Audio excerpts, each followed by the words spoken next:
Thanks so much for joining me, Dr. Brown, and talking about resistance teens. You've got so much experience working with resistant teens. I'm wondering, would you share with us some tips and your experience with that? Sure. It's natural when dealing with resistant teens to feel a bit challenged professionally. Um, it may seem like it's kind of personal, even if it's a teen that you know pretty well or one that you've had a positive relationship with. However, whenever we experience resistance from a student, it's really all about their internal struggle and fears. Mm. And so, what we really want to try and do is understand why they're feeling afraid of the change. And so, we want to be curious. We want to be curious about who they are and try and get them to talk about the logic of how they make their decisions, and especially their decisions to use drugs. Can you say a little bit more about that? Often,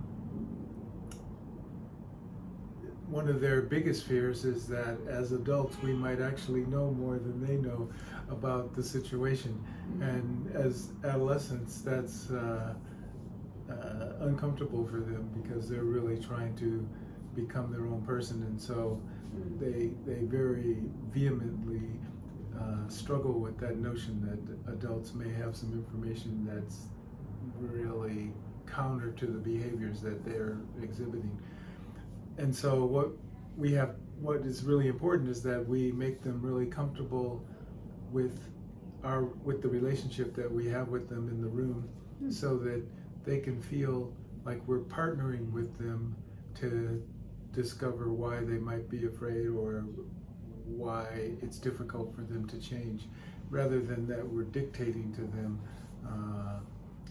this is how things ought to be.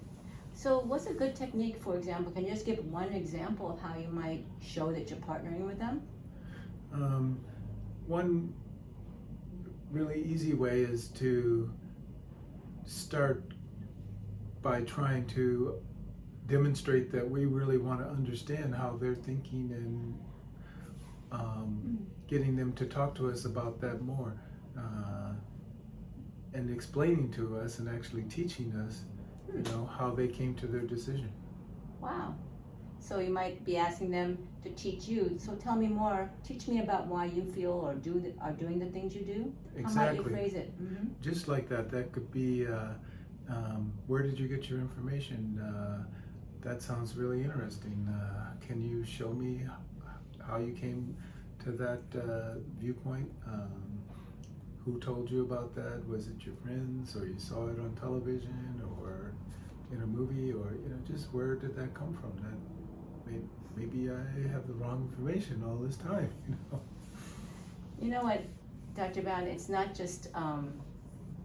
It's clear just from this short interaction that you have such a nice, relaxed, and gentle way of asking too. And I think all of that also is a part of that communication. So thank you so much for sharing your experience. I look forward to learning more from you.